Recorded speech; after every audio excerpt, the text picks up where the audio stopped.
பார்த்தீங்க அப்படின்னா என்ன இருக்குன்னா கற்றாழை. கற்றாழை வந்து உடலுக்கு நன்மை பயக்கக்கூடியது. சாதாரணமாக ஒரு வார்த்தையில் சொன்னால் நன்மை பயக்கக்கூடியதுன்னு சொல்ல முடியாது. இதுக்கு பேரே கற்றாழைன்னு இருந்தாலும் கூட அதுக்கு மாற்று பெயர்கள் நிறைய இருக்கும் இல்லைங்களா? அதில் முக்கியமாக அதுக்கு பேர் குமரி கன்னி அப்படின்னு சொல்லிட்டு இதுக்கு பேர்.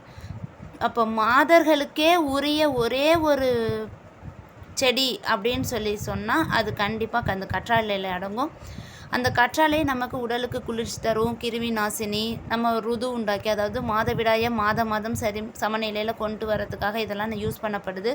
இது உள்ளுக்கு எடுத்துக்கிறதுக்கே இவ்வளோ யூஸ்ஃபுல்லாக இருக்குது அப்படின்னா அந்த நாப்கினில் அதை யூஸ் பண்ணி அந்த ப்ராடக்ட்ஸ் பண்ணும்போது அந்த இடத்துல ஏற்படக்கூடிய எந்த விதமான கிருமிகளும் அண்ட விடாமல், கிருமி நாசினிகள் வராமல், கர்ப்பப்பை சம்மந்தப்பட்ட கட்டிகளோ இல்லை வேறு சம்மந்தப்பட்ட பிரச்சனைகளோ அதில் வராமல் தடுக்கிறதுக்கான முழு ஏற்பாடுகளும் இந்த இதில் பண்ணியிருக்காங்க. இது கண்டிப்பாக எல்லாருக்குமே யூஸ்ஃபுல்லாக இருக்கும்னு நினைக்கிறேன்.